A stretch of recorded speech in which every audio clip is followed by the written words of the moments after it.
Assalamualaikum warahmatullahi wabarakatuh. Assalamualaikum warahmatullahi wabarakatuh. Waalaikumsalam warahmatullahi wabarakatuh.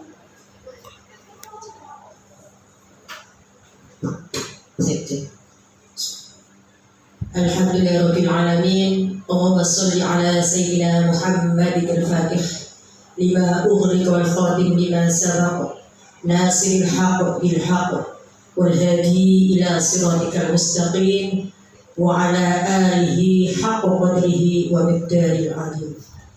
Rabbi shrah li sadri wa yassir li amri wahlul 'uqdatam min lisani yafqahu qawli. Amma ba'd. Yang kami hormati Ibu Titin Rosida SPDI selaku calon guru penggerak, ibu-ibu guru SD Al-Islamiyah yang senantiasa dirahmati Allah.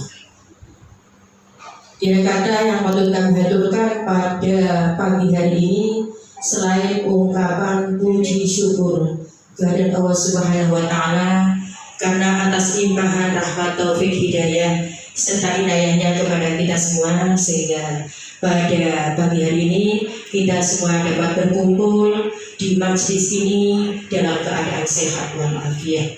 Semoga langkah ibu dan waktu yang diluangkan untuk acara ini senantiasa dicatat oleh Allah sebagai amalan sholeh bulan. Amin amin ya rabbal alamin.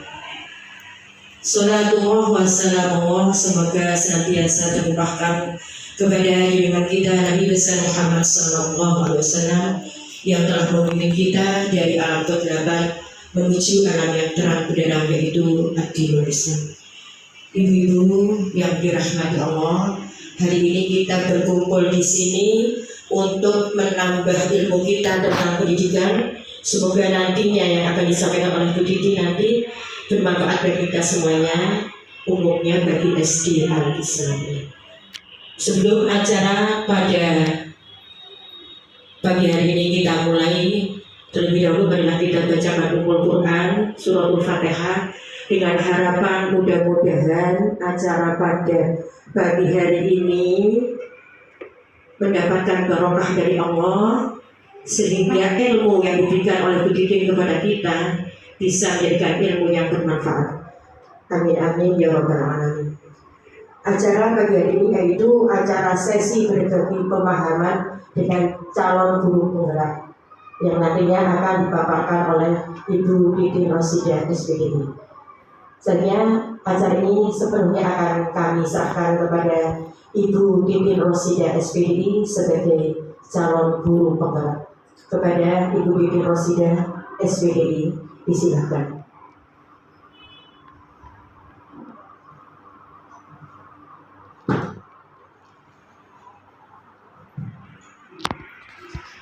Terima kasih atas waktunya. Assalamualaikum warahmatullahi wabarakatuh. Waalaikumsalam warahmatullahi wabarakatuh. Alhamdulillahilladzi an'amana bil iman wal islam. Wassalatu wassalam ala nabiyyina Muhammadin sallallahu alaihi wasallam wa ala alihi wa sahbihi ajma'in. Amma ba'du. Yang kami hormati Bu Noning Ferial selaku wakil dari keluarga besar Yayasan Al-Islamiyah. Yang kami hormati Ibu Nuni Rohmani SPDI selaku Kepala Sekolah SD Al-Islamiyah, dan alhamdulillah juga kedatangan dari TK Al-Islamiyah yang kami hormati Ibu Evi Nurwahyuni SPD, Ibu Evi Nurhayati. Maaf Bu ya, karena selama ini kenal banyak Bu Evi saja. Yang kami hormati Ibu Evi Nurhayati SPD selaku Kepala Sekolah TK Al-Islamiyah, dan segenap guru TK dan SD Al-Islamiyah yang berbahagia.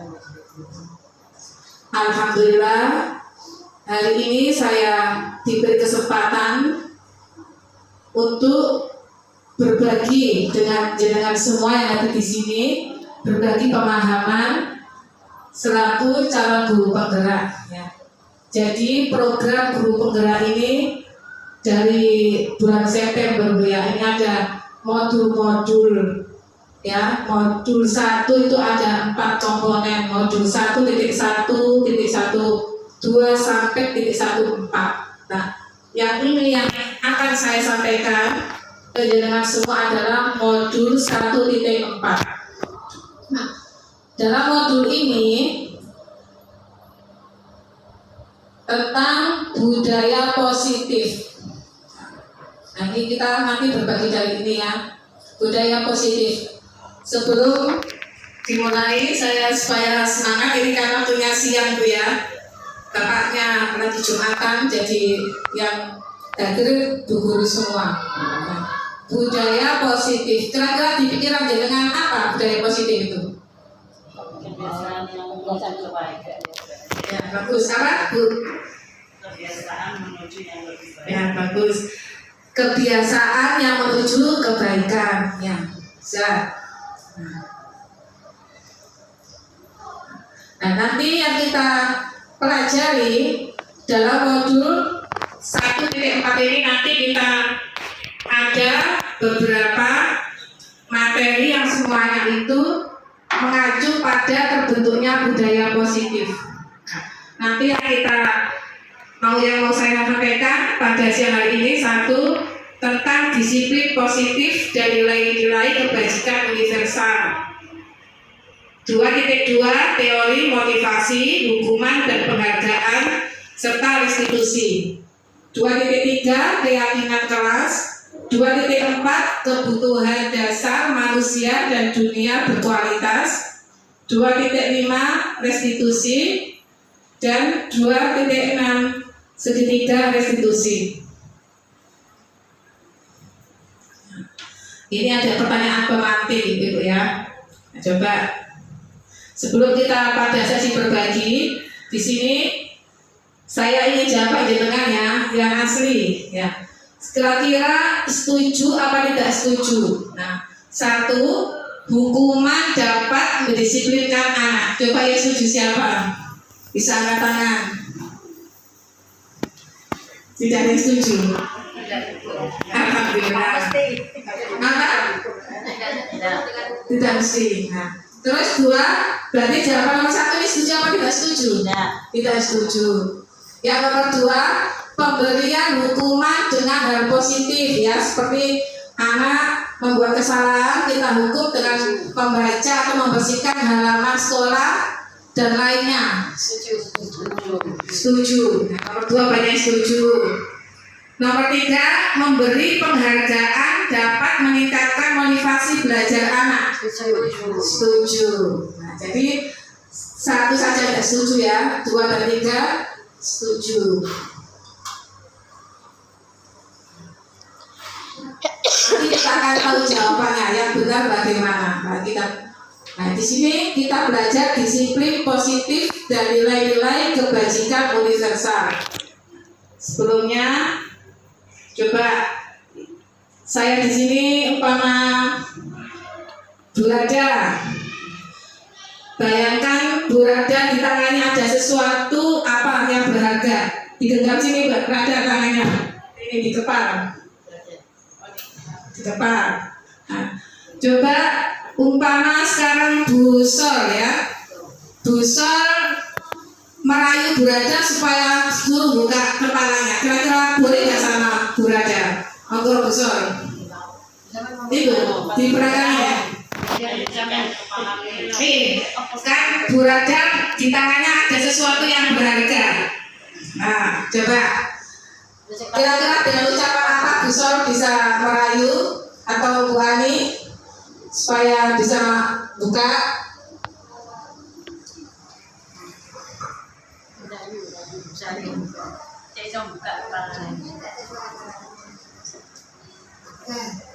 Burada, coba dong. Itu jari manisnya itu Burada. Ada apa?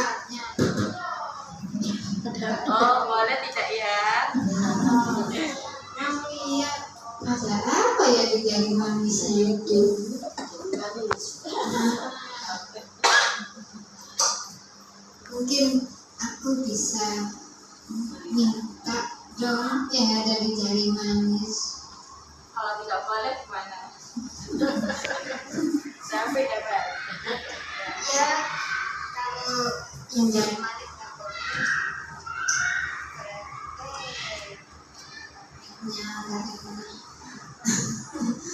Berarti telunjuk aja wes.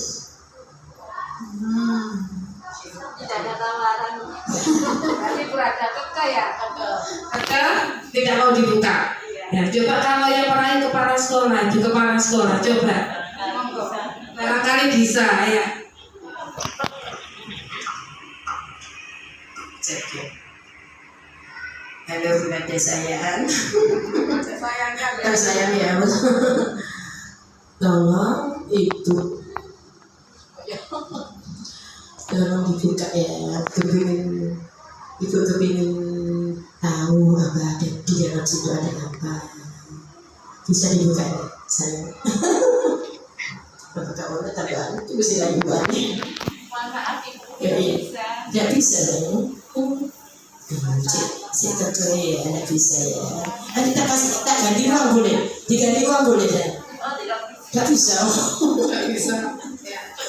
Berarti keke ya. Nah itu kan persepsi masing-masing ya. Andaikan pertama guru lain bisa saja itu bisa dibukakan, tapi ini burada kekeh tidak mau dibukakan. Nah, apa hubungannya dengan disiplin positif? Nah, nanti kita akan mengetahui lebih lanjut.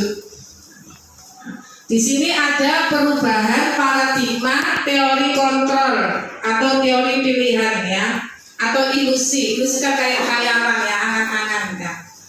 Kalau kita saya sendiri sebelumnya itu karena yakin saya punya bayangan dan beranggapan pasti berhasil seperti itu.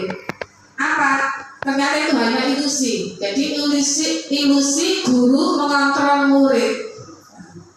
Ya, kita kan masing-masing sebagai guru. Makanya, wah ini kelas 1 aja bisa ditaklukkan kan gitu ya. Kelas 2, kelas apa? Makanya kita punya kuasa. Nah, ternyata itu hanya ilusi. Yang nomor 2, ilusi bahwa kritik dan membuat orang merasa bersalah dapat menguatkan karakter. Nah, kita bisa memberi karakter anak baik atau menumbuhkan karakter positif pada anak dengan cara mengkritik dia atau membuat anak itu bersalah. Yang ketiga, ilusi bahwa semua penguatan positif efektif dan bermanfaat. Jadi semua yang kita kuatkan ke anak itu pasti efektif dan bermanfaat. Yang keempat, ilusi bahwa orang dewasa memiliki hak untuk memaksa. Kita di rumah sama anak kita, di sekolah sama murid-murid kita. Nah, ternyata itu semuanya hanya ilusi. Kenapa kok hanya ilusi? Nah, sini. Karena apa? Tadi kita pada tadi paradigma yang lama. Nah, sekarang kita bagaimana seseorang bisa berubah dari paradigma stimulus respon yang tadi kita yang merasa bisa menguasai, merasa bisa mempengaruhi anak itulah. Kita bisa berubah ke pendekatan teori kontrol. Nah, di sini Stephen R. Covey itu ya Bang ya bahasa Inggrisnya ya. Takutnya salah. Di sini mengatakan bahwa bila kita ingin membuat kemajuan perlahan, sedikit-sedikit ubahlah sikap atau perilaku Anda. Namun, bila kita ingin memperbaiki cara-cara utama kita, maka kita perlu mengubah kerangka acuan kita. Ubahlah bagaimana Anda melihat dunia, bagaimana Anda berpikir tentang manusia. Ubahlah paradigma Anda, skema pemahaman, dan penjelasan aspek-aspek tertentu tentang realitas. Apa maksudnya di sini? Jadi kita ada perubahan paradigma. Ya. Tadi contohnya di sini stimulus respon. Kita mencoba mengubah orang agar berpandangan sama dengan kita. Betul apa tidak Ibu-ibu? Ya. Pokoknya orang itu sama dengan kita sudah bagus lah kan gitu. Nah, itu kan banyak kan seperti itu. Nah, coba kita beralih tadi paradigma kita ke teori kontrol. Kita berusaha memahami pandangan orang lain tentang dunia. Jadi kita nggak bisa memaksakan orang lain. Yang kedua, perilaku buruk dilihat sebagai suatu kesalahan. Nah ini ya, kita ya sudah ini buruk sudah salah di mata kita, kayaknya itu sudah salah. Nah, ya kita ubah karena bisa jadi perilaku buruk yang ditimbulkan orang tadi ada tujuan tertentu. Nah, kita berusaha memahami, jadi nggak mengejas langsung gitu. Yang ketiga, orang lain bisa mengontrol saya. Tadi yang benar apa? Hanya Anda yang bisa mengontrol diri Anda. Nah, ini tadi praktek dari genggaman tangannya Bu Rada tadi. Ya, jadi tadi Bu Ani, dulu istilah kepala sekolah, meskipun merayu Bu Rada apapun, Bu Rada nggak mau membuka. Ya, tetap tegar. Apa artinya itu? Berarti kita tidak bisa mengontrol orang lain kecuali diri kita sendiri. Ya, jadi yang bisa mengontrol Bu Rada sendiri, tidak bisa dipengaruhi oleh orang lain. Terus saya bisa mengontrol orang lain. Tadi yang kebalikan tadi ya, berarti ini apa yang diusahakan Bu Ani tadi. Nah, kalau teori kontrolnya Anda tidak bisa mengontrol orang lain. Terus pemaksaan ada pada saat bujukan gagal. Di sini kita alihkan, kita rubah bagaimana bisa berkolaborasi dan konsensus menciptakan pilihan-pilihan baru. Yang terakhir, model berpikir menang kalah. Maksudnya itu ada kita merasa menang, merasa kalah. Kita ganti model berpikir sama-sama menang. Nah, sekarang bagaimana cara menciptakan lingkungan positif? Nah, ini kan sekolah kita, karena budaya positif ini timbul atau tumbuh jika lingkungan kita sudah terbentuk secara positif. Salah satu strategi yang perlu kita tinjau kembali adalah penerapan disiplin di sekolah kita. Yang sekolahnya Bu Evi TK, bagaimana disiplinnya Bu Evi, sekolah SD gitu ya. Nah, kita koreksi kembali.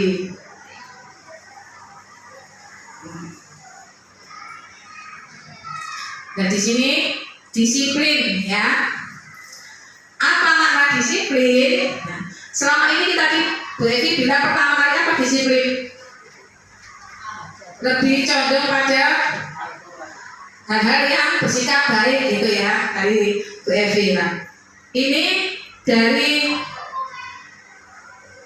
bahasa Latin disiplina yang artinya belajar. Jadi disiplin itu belajar. Makna asal dari kata ini berkonotasi dengan disiplin diri. Berarti kebalikan dari disiplin diri. Dari murid-murid Socrates dan Plato. Socrates dan Plato. Disiplin diri membuat orang menggali potensinya menuju sebuah tujuan apa yang dia hargai. Namun dalam budaya kita selama ini kita mengartikan disiplin tadi kayak itu patuh dengan peraturan itu ya. Patuh itu berarti kita disiplin. Itu budaya kita selama ini. Nah, padahal arti sebenarnya disiplin adalah kita masih belajar. Ya. Dan yang benar apa? Disiplin diri. Nah, kecenderungan umum itu tadi menghubungkan kata disiplin dengan ketidaknyamanan ya, sehingga orang kadang anak datang tepat waktu karena dia takut ya, tapi di mata kita anak tadi disiplin baik. Nah, padahal kita belum tahu, bisa jadi anak tadi karena ketakutan adanya sanksi atau lainnya seperti itu.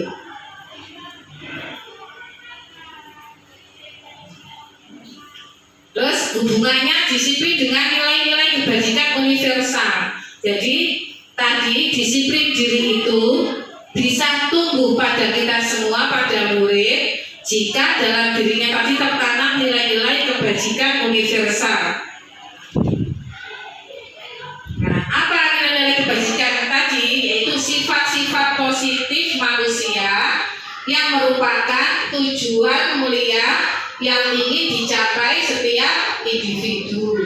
Nah, nilai-nilai tersebut bersifat universal dan lintas bahasa, suku bangsa, agama maupun latar belakang. Jadi apa? Setiap perilaku atau perbuatan memiliki suatu tujuan. Terus dengan mengaitkan nilai-nilai kebajikan yang diyakini seseorang, maka motivasi intrinsiknya akan terbangun sehingga menggerakkan motivasi dari dalam untuk dapat mencapai tujuan mulia yang diinginkan.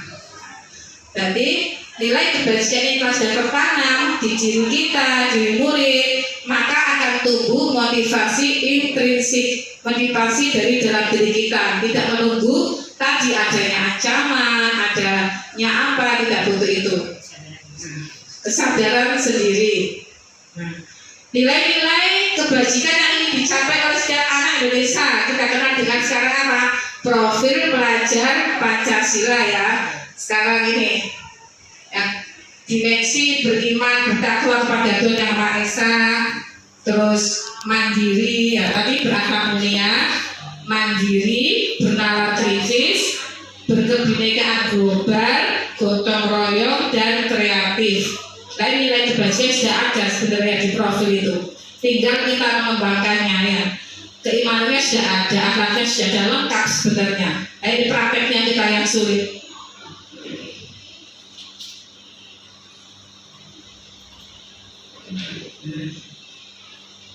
Sebelum kita berlanjut pada teori motivasi, apa ada pertanyaan ibu-ibu? Masih semangat ibu-ibu? Coba saya tes. Bilang pagi ya. Kita siap untuk pagi semangatnya. Semangat pagi. Pagi. Kurang. Semangat pagi. Pagi. Iya. Meskipun sekarang jam 11:30, anggap kita masih pagi. Jam 6:30 ya. Teori motivasi, hukuman dan penghargaan serta restitusi. Lah tadi ya, dari pemantik yang pertama tadi. Sekarang kita nilai perilaku manusia ya. Kadang di sini untuk menghindari ketidaknyamanan atau hukuman, nah, apa yang akan terjadi apabila saya tidak melakukannya, kan gitu ya. Kadang kita berangkat pagi atau kita disiplin pada sesuatu, tapi apa? Karena untuk menghindari hukuman. Terus ini berarti motivasi eksternal tadi, karena apa? Ada unsur menghindari hukuman. Terus untuk mendapatkan imbalan atau penghargaan dari instansi atau yang lainnya terjadi kantor, mungkin nanti ada yang teladan, ada reward yang di akhir pembelajaran akhir semester, ada hadiah atau di kantor lainnya ya, atau di kelas kita kasih anak yang disiplin kasih hadiah anak-anak itu ya. Ini berarti motivasi eksternal. Terus untuk menghargai diri sendiri, saya akan menjadi orang yang seperti apabila saya melakukannya. Nah ini yang bisa kita contohkan ke anak-anak. Motivasi internal. Jadi ini adalah tujuan dari disiplin positif tadi. Jadi tumbuh dari diri kita sendiri. Karena apa tadi? Ada kontrol diri. Ya, jadi kita bisa mengontrol. Terus tadi yang setuju dengan penghargaan, semuanya setuju, hampir semuanya ya. Nah ini penghargaan setuju karena bisa beri motivasi ke anak. Nah, di sini paradigma kita rubah bahwa dihukum oleh penghargaan. Maksudnya bagaimana? Penghargaan menurunkan kualitas.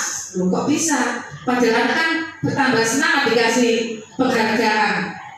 Nah ini teorinya kok begini? Ada yang bisa jawab? Iya, penghargaan menurunkan kualitas. Maksudnya bagaimana? nggak ada penghargaan jangan nggak mau mengerjakan. Nah, bagus itu. Jadi dia menurunkan kualitas dirinya sendiri ya. Dia kalau nggak ada penghargaan tidak mau berbuat yang tadi itu. Terus penghargaan mematikan kreativitas tadi dia. Nggak kreatif lagi yang biasanya mensupport saya atau di sini nggak ada. Iya, nggak ada jual apa, nggak ada hadiah lagi, nggak ada apa-apa lagi, jadi malas seperti itu. Yang ketiga, penghargaan mengurangi motivasi intrinsik tadi ya. Jadi karena dia nggak didasari dari dirinya, karena tadi ada motivasi eksternal, jadi sudah motivasi intrinsiknya hilang. Nah itu. Nah, di paradigmanya itu berarti ya terjawab. Terus bagaimana kita untuk mengapresiasi anak-anak kan? Kasihan mereka ya, mereka dari ikut lomba atau di kelas kayaknya membahagiakan kita kan, kadang kita merasa senang ada anak yang respon kita dengan positif, dia bisa maju dengan baik daripada yang lainnya. Kita kan gak bangga, ya kita kayaknya ngajarnya nggak sia-sia gitu, kayaknya berhasil lah. Bagaimana cara tadi mengapresiasi lah? Ini bentuk program kebajikan atau apresiasi. Kita bisa memberikan apresiasi, penghargaan tulisnya ini. Perlu diingat beberapa hal. Nah, ini caranya, apresiasinya. Beri mereka pengakuan secara khusus. Jadi nggak di tempat terbuka atau langsung pada anak tadi. Beri pengakuan dengan pemberi hadiah loh ya. Beri pengakuan secara pribadi. Beri pengakuan kepada semua murid atau bergantian. Kalau memang satu kelas ini kok rajin semua, kok ada gotong royong semuanya bagus. Nah, beri pengakuan secara konsisten dan kita fokus pada proses tadi. Nah, kenapa kok gak terbuka gitu ya? Jadi tadi menjaga hati dia supaya tidak diberi dengan motivasi eksternal, tapi intrinsik. Caranya seperti apa? Nah ini, umpama kita melihat anak pada situasi dia menolong murid baru di kelasnya. Nah, kita coba ucapkan saja. Nah, kemarin saya perhatikan rasa empatimu besar sekali loh nak, seperti itu. Nah, cukup dengan ucapan. Terus pada saat kamu membantu teman-temanmu di tugas kelompok, nah, ini saya menghargai kepedulianmu yang kemarin tak bagus lah, seperti itu. Terus pada situasi saat anak memungut kertas-kertas yang berserakan di lantai, nah kita kasih apresiasi dengan kalimat atau ucapan terima kasih untuk rasa tanggung jawabmu, nah seperti itu. Nah, kita kembalikan sama diri kita dulu. Mama kita cuma dikasih ucapan kok bagaimana? Senang, bangga, selamat ini. Iya, Iya kayak. iya. Jujur tak Bu? Iya. Beri ucapan apa hadiah Ibu? Sekarang saya dua-duanya. Nah ini, maka kita nanti mengajarkan anak ini Bu ya. Tapi ada kita ini kayaknya bertentangan dengan paradigma lama kita ya. Dan kita sama-sama belajar. Ya, nanti kita menghargai diri kita sendiri. Tidak usah menunggu penghargaan orang lain ya.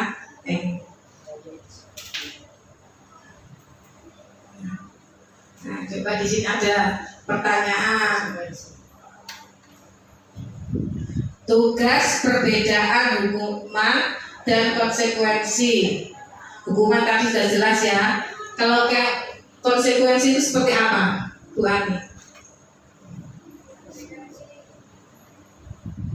Maksudnya itu dari tadi. Iya, iya. Nah, bedanya hukuman sama konsekuensi itu apa? Hukuman sama konsekuensi. Kalau hukuman itu kan bisa berupa perbuatan atau verbal juga boleh. Tapi kalau konsekuensi itu ada apa namanya itu Apa kayak diri sendiri yang ada maksudnya konsekuensi. nanti kamu kalau seperti ini nanti jadi seperti ini loh. Sudah Jadi disepakati di awal tadi ya. ada sebab ada akibat seperti itu konsekuensi. Terima kasih Bu Ani. Makanya. Ini sudah boleh ya sebenarnya tadi ya. Kita harus memberi apresiasi secara khusus ke Bu Ari nanti. Kasih ya. Kita langsung praktek gitu ya. Nah, di sini contohnya mencatat 100 kali di dalam buku kalimat. Ingat kita dulu Bu ya. Saya tidak akan nulisnya gini. Saya tidak akan terlambat lagi karena terlambat ke sekolah. Ini termasuk hukuman apa konsekuensi? Hukuman. Yang nomor 2, lari mengelilingi lapangan basket 2 kali karena terlambat hadir sekolah. Hukuman. Tetapi kalau yang nonton ini guru PJOK, apakah termasuk hukuman? Bisa jadi tidak. Bisa iya. Tetap hukuman Bu. Kan ketinggalan jadwal pelajaran. Tapi secara tidak langsung. Iya. Tapi pemberian hukuman secara tidak langsung kalau misalnya jadi PJOK.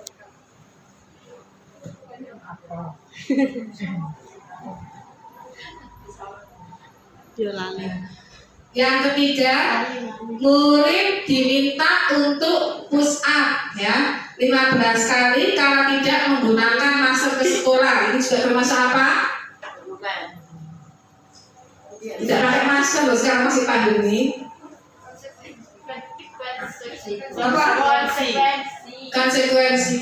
Kalau mau pakai berarti konsekuensinya kalau terkena virus dan normal. Konsekuensi ya. Kan juga. Terus menggantikan kertas tugas teman yang telah dicoret-coret. Termasuk apa ini? Konsekuensi mengganti ya. Merusak barang teman lain. Membersihkan tumpahan air di meja tulis karena tersenggol pada saat belajar. Konsekuensi. Terus murid disuruh untuk mengenakan sepatu seharian di sekolah karena tidak mengenakan sepatu hitam. Mungkin di situ ada aturan sepatu hitam. Pada satu hari dia tidak mengenakan sepatu hitam sehingga dia untuk mengenakan sepatu seharian di sekolah. Hukuman. Yang terakhir, lari mengelilingi lapangan basket 2 kali karena terlambat 10 menit untuk pelajaran PJOK.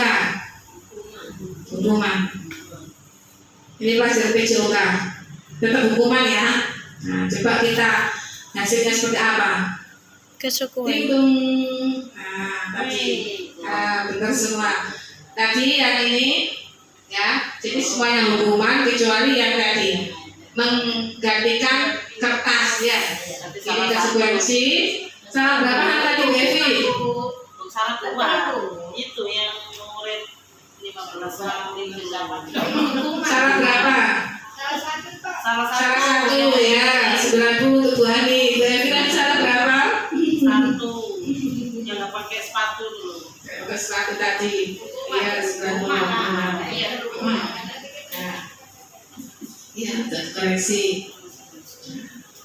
Nah, sekarang apa perbedaan hukuman dan konsekuensi? Nah, di sini kalau hukuman sesuatu yang menyakitkan harus terjadi ya. Jadi ini dampaknya lebih ke psikis anak, ya.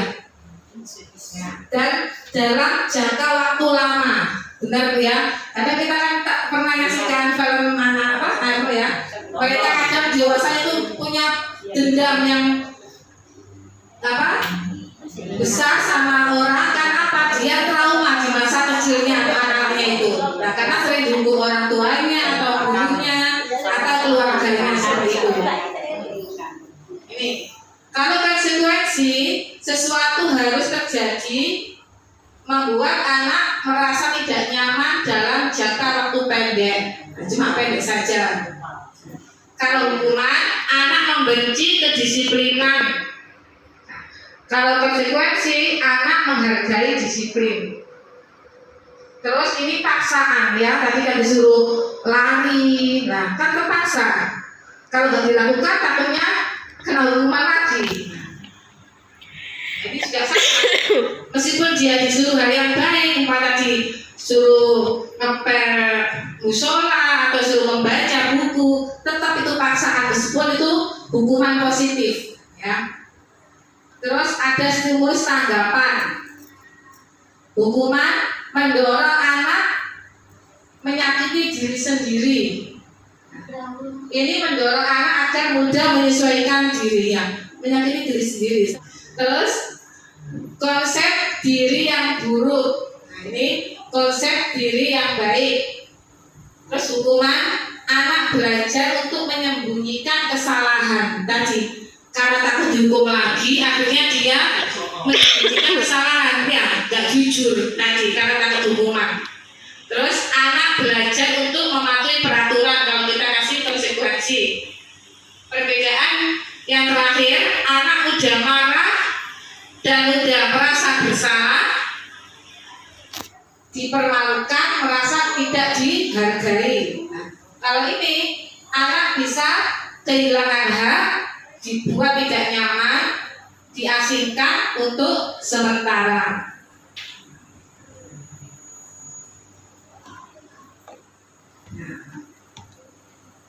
Tadi jelas pilih yang mana dulu? Konsekuensi. Nah, sekarang ada tawaran satu lagi, restitusi. Nah, ini kalau dijajarkan sama ada hukuman, ada konsekuensi, ada restitusi. Nah, restitusi adalah sebuah cara menanamkan disiplin positif pada murid. Restitusi sebuah proses menciptakan kondisi bagi murid untuk memperbaiki kesalahan mereka, sehingga mereka bisa kembali pada kelompok mereka dengan karakter yang lebih kuat. Restitusi juga merupakan proses kolaboratif yang mengajarkan murid untuk mencari solusi untuk masalah mereka dan membantu murid berpikir tentang orang seperti apa yang mereka inginkan atau tujuannya itu apa, dengan mengarah pada tujuan mulia dan bagaimana mereka harus memperlakukan orang lain.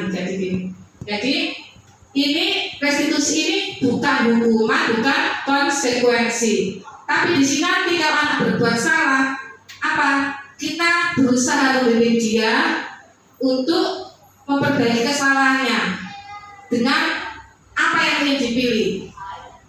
Mungkin kemarin yang di Pak Syar di grup itu TKSD, video saya yang dengan Dava, ya, dengan Dava dan Jihan sama Nadia. Nah, itu adalah praktek dari restitusi. Sebenarnya itu nyata loh Bu ya. Dava kan sering terlambat sekolah.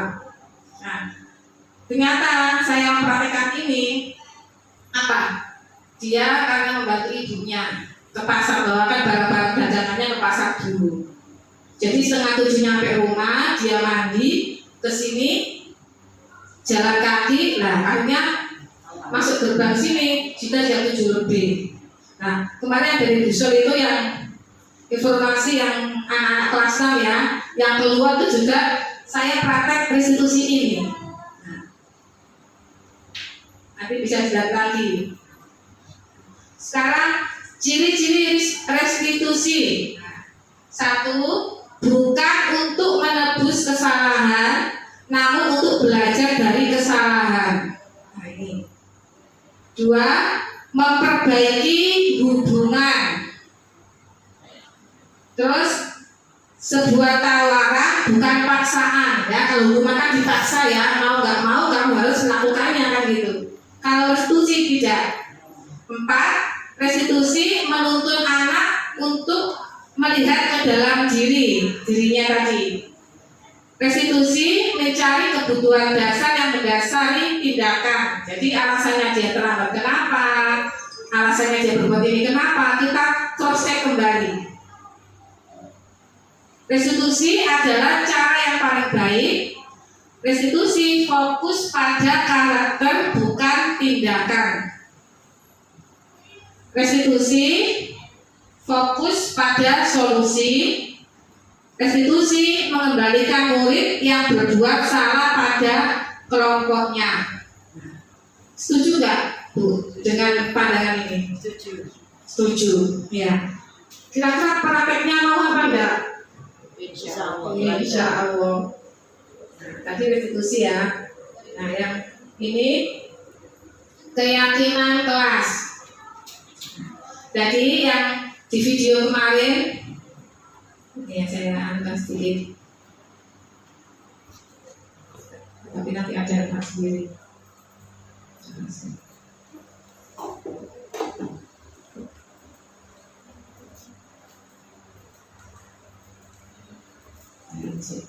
Nah, keyakinan kelas tadi. Dari restitusi tadi, maka tadi bisa membuat keyakinan kelas. Nah, apa keyakinan kelas? Nah, kita kan katanya baru dengar Bu ya. Selama ini ada apa? Tata tertib kelas, peraturan kelas, kesepakatan kelas. Kok baru ini ada keyakinan kelas? Nah ini, mengapa tidak peraturan saja? Mengapa harus keyakinan kelas? Dan itu. Nah, coba di sini. Yang mana merupakan keyakinan kelas? Nah, coba dari sini. Ini di sini datang tepat waktu, terus mengucapkan salam. Ini menjaga kebersihan sekolah. Ini berdoa sebelum dan sesudah kegiatan, aktif dalam pembelajaran.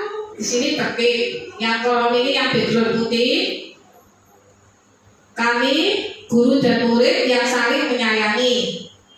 Kami murid yang semangat belajar. Kami murid yang peduli dengan teman-teman. Nah, coba dari background hijau ini sama putih, kira-kira yang keyakinan kelas yang mana? Ini, monggo, dulu nih gimana? Ya. Kalau saya kurang jelas. Apa lagi? Tidak apa-apa, tidak dihukum kok.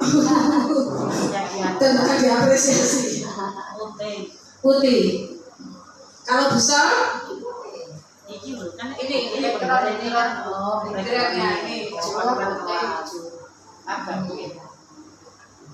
Maksudnya itu. Ya ini kan background putih isinya ini 3 tadi. Ya, ini ada kata kuncinya saling menyayangi, semangat. Kalau ini kata kuncinya menjaga kebersihan dan kata-kata disiplin tadi ya, mengucapkan salam. Nah, kira-kira yang keyakinan yang mana? Yang background hijau ini apa yang background putih? Yang putih kalau Bu None putih. Bu Farah? Bu Ani? Hijau. Oh, dulu hijau ya memang. Sama dengan tembok catnya kelas ini. Gak kelihatan baik, tak bacakan kembali baik. Yang hijau ini datang tepat waktu, mengucapkan salam, terus menjaga kebersihan sekolah, terus berdoa sebelum dan sesudah kegiatan. Dan ini aktif dalam pembelajaran dan tertib. Yang background putih, kami guru dan murid yang saling menyayangi.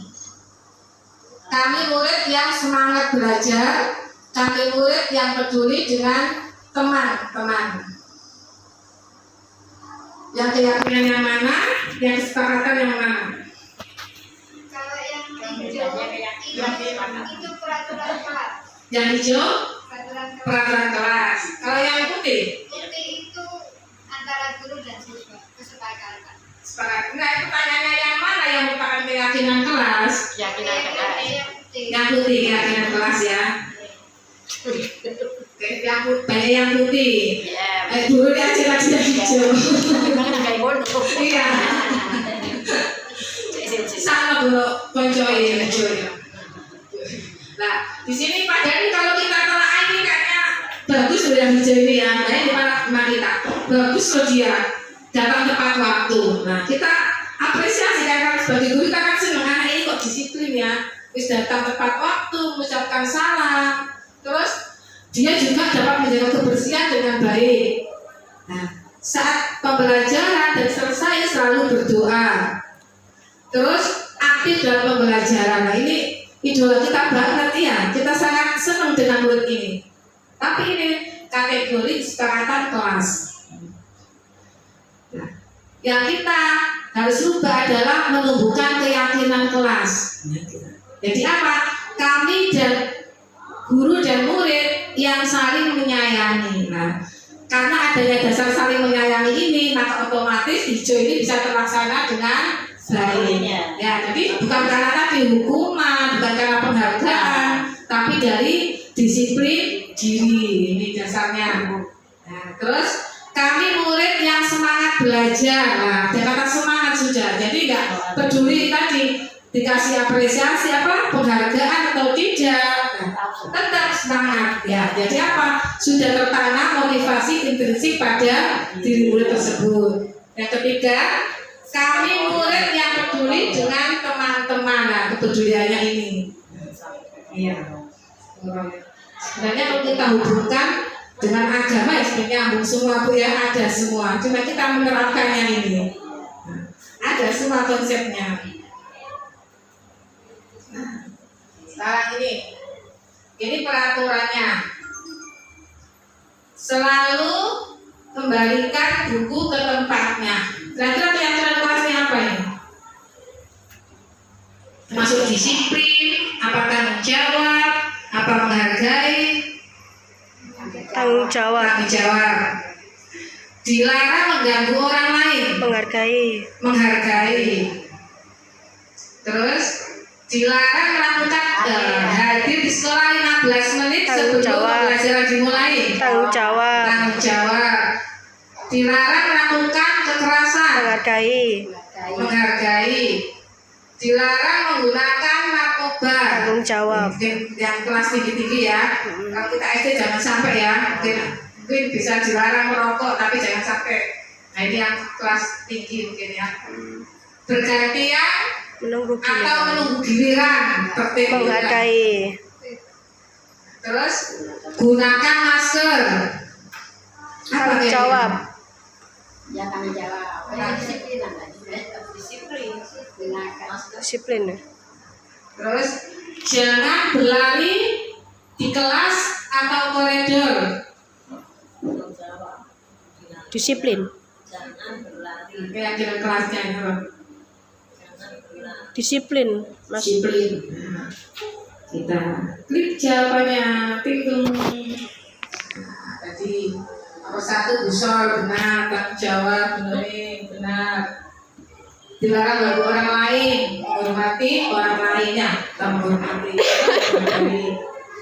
Ini hadir di sekolah 15 sebelum pembelajaran. Nah, tadi kita nilainya disiplin ya, atau tanggung jawab ya. Ternyata apa?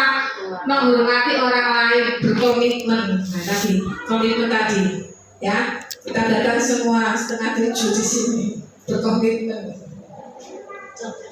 Dilarang melakukan kekerasan. Nah ini karena apa? Keyakinan kelas menjaga keselamatan dan menghormati orang lain, ya kan? Ada efeknya mengganggu orang lain, takutnya cedera dan lainnya. Terus bergantian, dilarang menggunakan narkoba itu kesehatan, menjaga kesehatan keyakinannya. Jadi tadi yakin itu saya sehat ya, jangan makan ini gitu loh.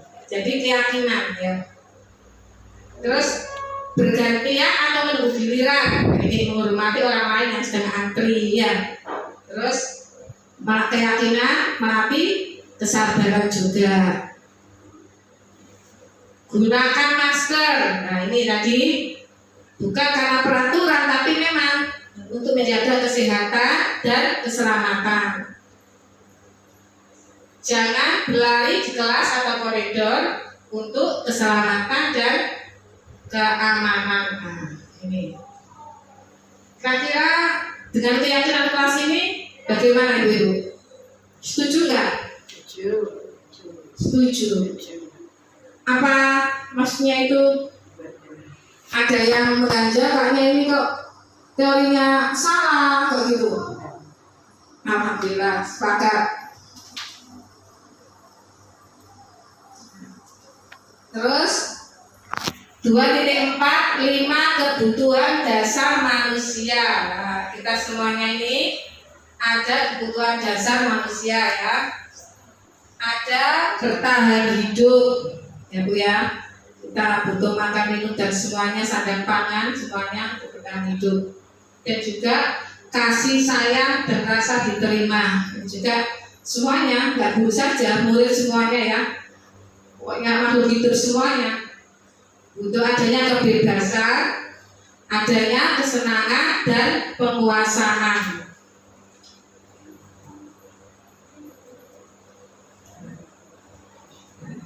Tadi apa hubungannya ini dengan yang restitusi, keyakinan kelas gini? Apa hubungannya? Jadi tadi kan ada hukuman, ada konsekuensi dan restitusi. Tadi yang ideal restitusi Bu ya kan? Tadi restitusi tadi kita kan nggak langsung menghakimi anak apa menjatuh atau memberi hukuman anak ini salah kan gitu ya. Karena apa? Dengan itu kita akan memposisikan anak pada status yang gagal.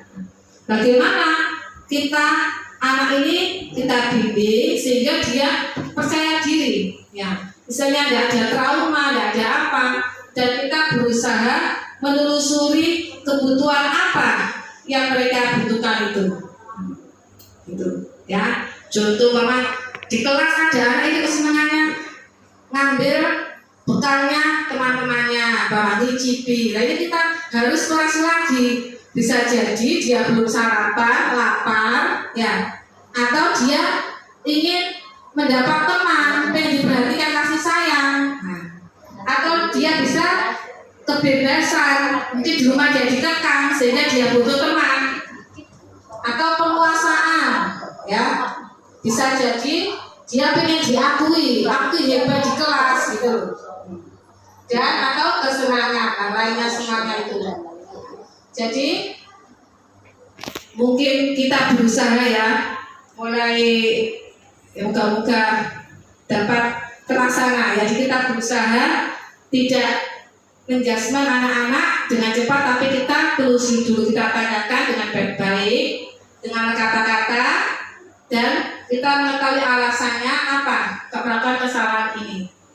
Ya, jadi kita telusuri kebutuhan dasarnya ini. Kalau memang ada tindakan lanjut, ya kita bisa bekerja sama dengan orang tuanya atau keluarganya yang lainnya. Mungkin ada yang punya pengalaman seperti itu di kelas masing-masing Ibu. Ya, kalau kelas saya ada ya. Mungkin sudah tahu semua ya. Iya, banyak lah.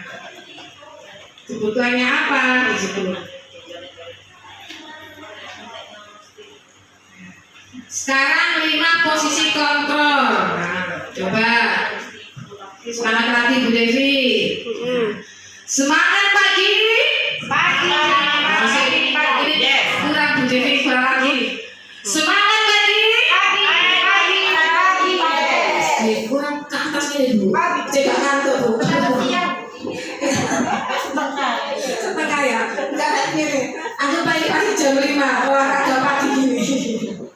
Semangat pagi. Terima kasih Bu. Semangat. Oh iya, yang selalu semangat. Yang terakhir, bukan terakhir sih, 5 posisi kontrol. Nah, sekarang guru. Kecil Bu. Kecil ya.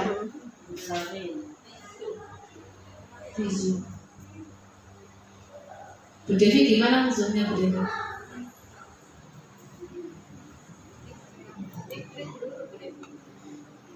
Gak bisa.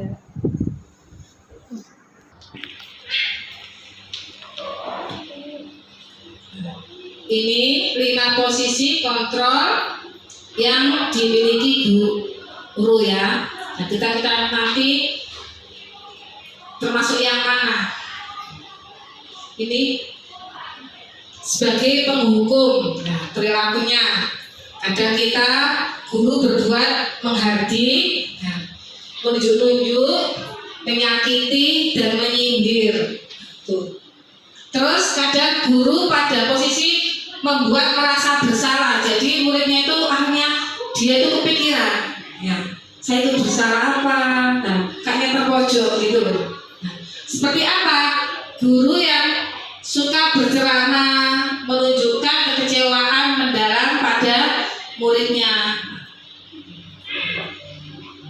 Terus ada perilaku di sini yang pada identitas sukses ya. Ini perilaku kontrol positif. Jadi bagus ya. Kita guru pada posisi kontrol sebagai teman, membuatkan alasan-alasan untuk murid-muridnya. Jadi kita rangkul, maksudnya itu nggak secara resmi ya, kita tanya kesalahannya apa. Tuh. Pemantau ini berarti kita menghitung dan mengukur, mengawasi, oh tindakan ini gini, nah gitu. Jadi kita pantau terus. Terus ada ini tadi yang berkaitan dengan kontrol diri tadi, yang pengamatan tadi sebagai manajer. Nah, yaitu apa? Kita mengajukan pertanyaan-pertanyaan kala tadi. Terus sini ada contohnya juga. Nah, kalau gini, kalau kamu tidak melakukannya, saya akan, nah ini kan hukumnya tadi yang suruh ngepel atau suruh apa, suruh berdiri kaki satu kan gitu ya. Nah, kalau pembuat merasa bersalah, nah, kalimatnya bisa begini, kamu sudah mengecewakan ibu loh. Nah, perbuatanmu ini loh, guru merasa kecewa gitu. Nah, ini anak merasa bersalah. Tapi kalau kita jadi teman bagi guru bagi murid tadi ya, pada posisi kontrol teman, nah ini lakukan dari bapak ibu ya. Nah, yang sudah nanti bapak ibu bantu bereskan. Jadi kayak ada hubungan dekat teman karena sudah akrab. Pada posisi kontrol pemantau, nah, apa peraturannya? Nah, gitu ya. Kalau kamu nggak pakai seragam olahraga, punya olahraga, bagaimana? Apa konsekuensinya? Nah, ini langsung anak dibayangkan dengan tadi sanksi tadi, akibatnya itu apa kalau dia melanggar ini? Nah, apa yang telah kamu lakukan? Apa yang terjadi sekarang? Terus, nah, kalau kita sebagai manajer, nah ini lebih halusan lagi Bu. Apa yang kita yakini, nah tadi keyakinan kelas tadi. Tadi Pak Mana tidak pakai seragam. Apa yang kita yakini? Nah, tadi tanggung jawab, komitmen kan gitu ya. Jadi apa anak nggak bersalah, tidak merasa takut. Terus apa kamu meyakini hal tersebut? Nah seperti itu. Nah ini ada semua yang di video yang kemarin itu yang saya share ya di segitiga institusi itu. Nah, yang terakhir di sini restitusi atau segitiga restitusi. Nah, ini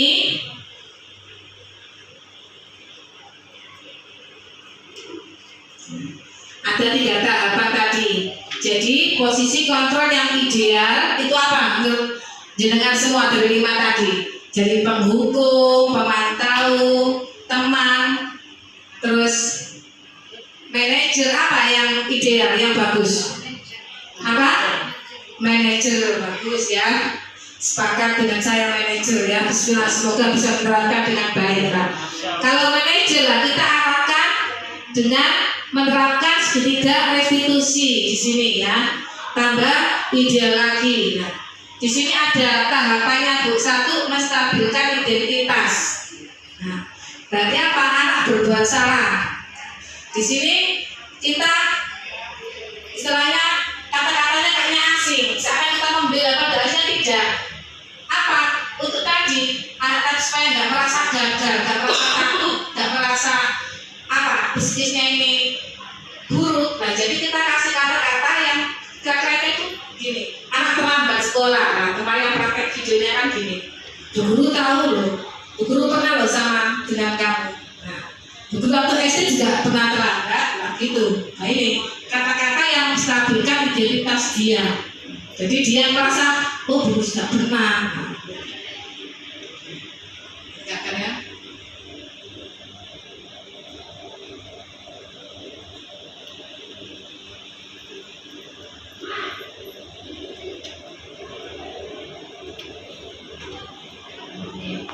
Nah, ini setiap orang pasti pernah melakukan kesalahan itu ya, kayak tadi contohnya ya.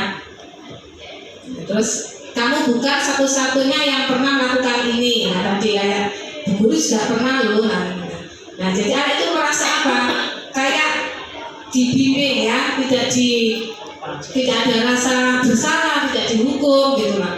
Setelah tahapan stabilkan identitas, maka anak kita bawa ke tahapan validasi tindakan yang salah atau validasi perubahan. Kamu tentu punya alasan mengapa melakukan ini. Nah, ini kita kembalikan tadi yang 5 kebutuhan dasar manusia. Ya, alasannya apa? Kamu terlambat karena apa? Yang tadi dapat karena bantu ibunya. Terus adakah cara yang lebih efektif untuk mendapatkan apa yang kamu butuhkan kan gitu. Nah, kemarin saya lakukan pada Java. Nah, saya apresiasi berusaha bersama kamu ya. Kamu bisa bantu orang tua di usia yang segini ya, umur 12 sudah bisa bantu orang tuanya membawakan dagangannya ke pasar. Nah, tetapi lebih bagus lagi kamu tambahin sikap yang baru. Sikap apa itu? Tadi punya tanggung jawab, waktunya belajar dengan datang sekolah tepat waktu. Nah itu kita kata kuncinya pengen mengajar tadi pada keyakinan kelas, datang dengan tepat waktu, tapi kita embel-embeli kata-kata dulu tadi, kalimat yang tadi.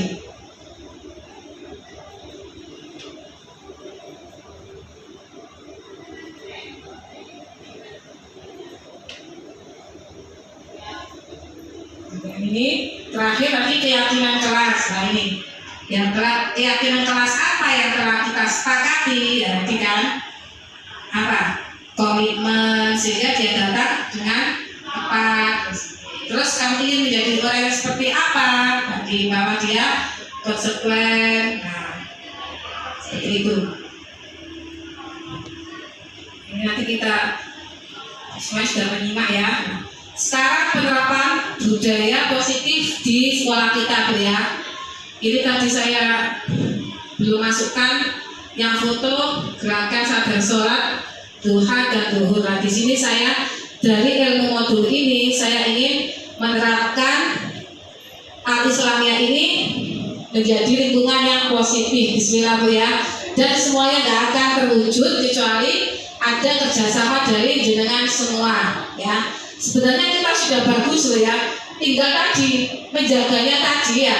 Kita sudah mulai lama ada gerakan ini ya, ada gerakan sholat ini ya, sadar sholat, duha dan duhur yang mulai lama kan, mulai golongannya Java ya Nadia ya, atas sebelumnya sudah ya.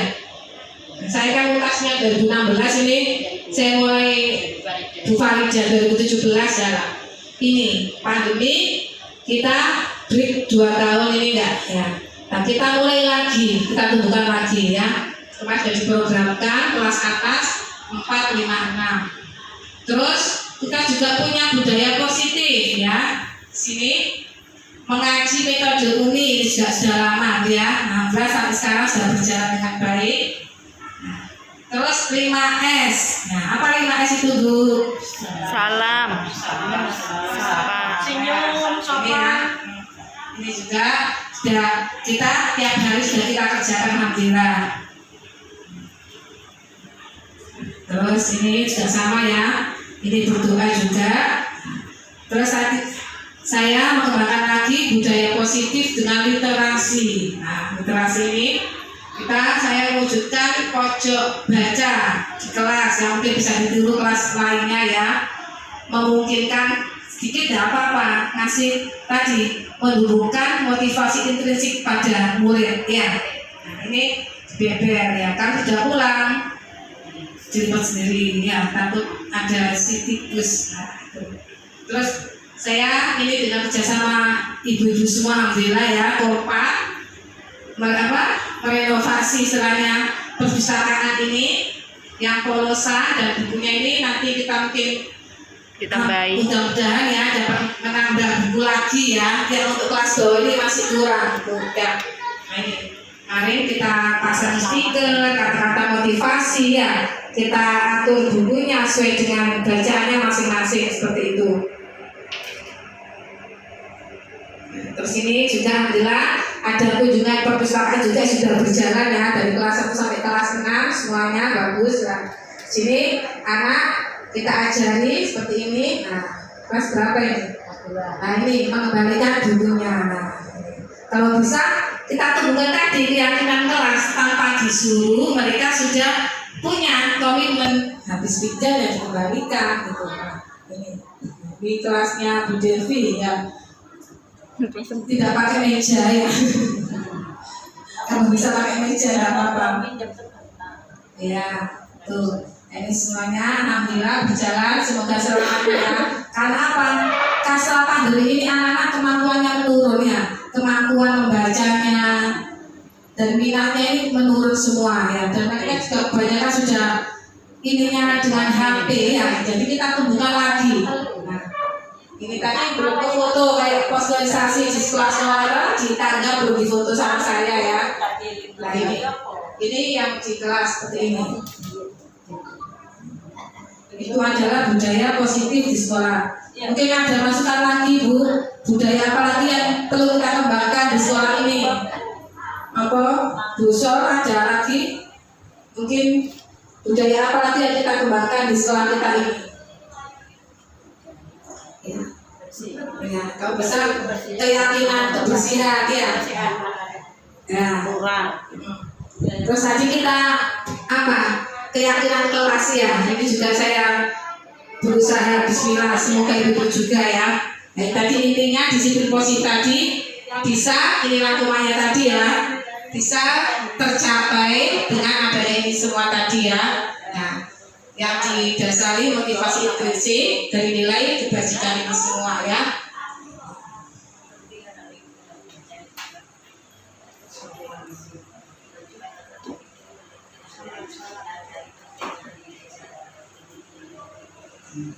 Intervensi yang memiliki sudah alhamdulillah sudah selesai itu ya materi hari ini. Nah, sebelum ditutup, nah ini ada refleksi dari materi tadi, kira-kira apa ini nomor 1 yang jenengan pelajari dari awal modul tadi. Hal baru apa yang mengubah paradigma saya yang saya dapatkan? Nah, kira apa yuk? Tadi paradigmanya seperti apa? Apa? Kebiasaan dan hukuman itu dirubah menjadi konsekuensi untuk bisa restitusi. Ke restitusinya tadi biar anak itu perubahannya itu dari dirinya sendiri tanpa disuruh. Alhamdulillah bagus. Terus sepakat ya dengan jawabannya Bu Evi ya. Terus perasaan apa yang muncul selama mengikuti sesi ini, khususnya mengenai makna disiplin dan motivasi intrinsik? Ya, siapa yang bersedia? Nomor 2. Perasaan apa yang muncul mengikuti sesi ini tadi?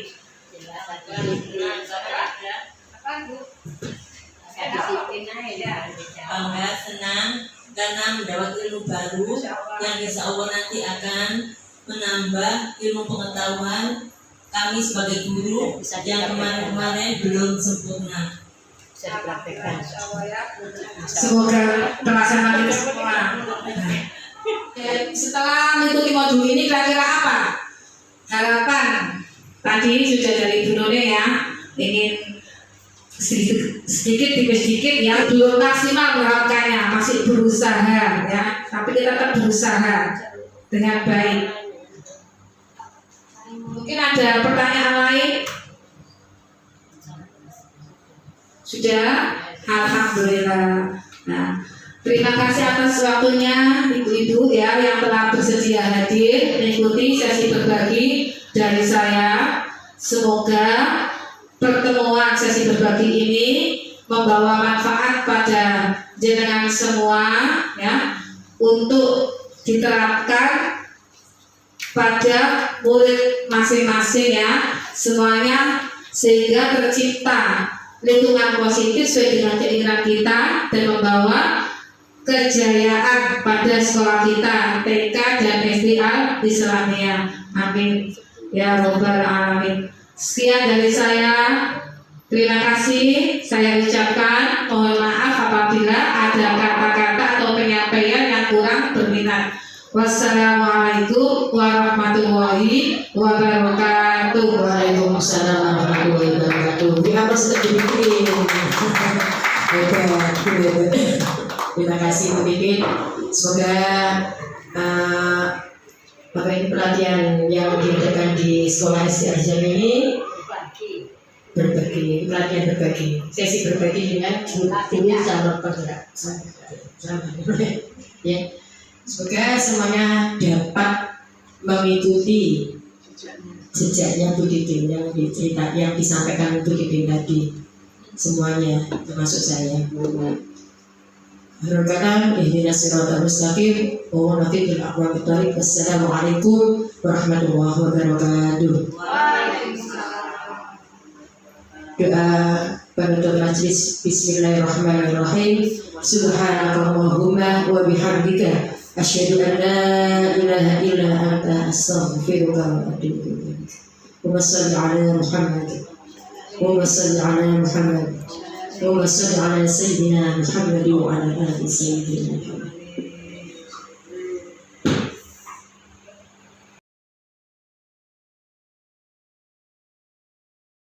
Assalamualaikum warahmatullahi wabarakatuh. Alhamdulillah, terima kasih saya ucapkan kepada Ibu Titin Rasidah, calon guru penggerak yang melakukan aksi nyata dengan usaha untuk menciptakan suasana lingkungan yang positif dengan menghidupkan kembali gerakan literasi, di mana setelah pandemi anak-anak banyak sekali penurunan dalam minat membaca, dan juga aksi berbagi kepada kita, sehingga kami dalam melakukan perubahan paradigma, disiplin, dan sebagainya.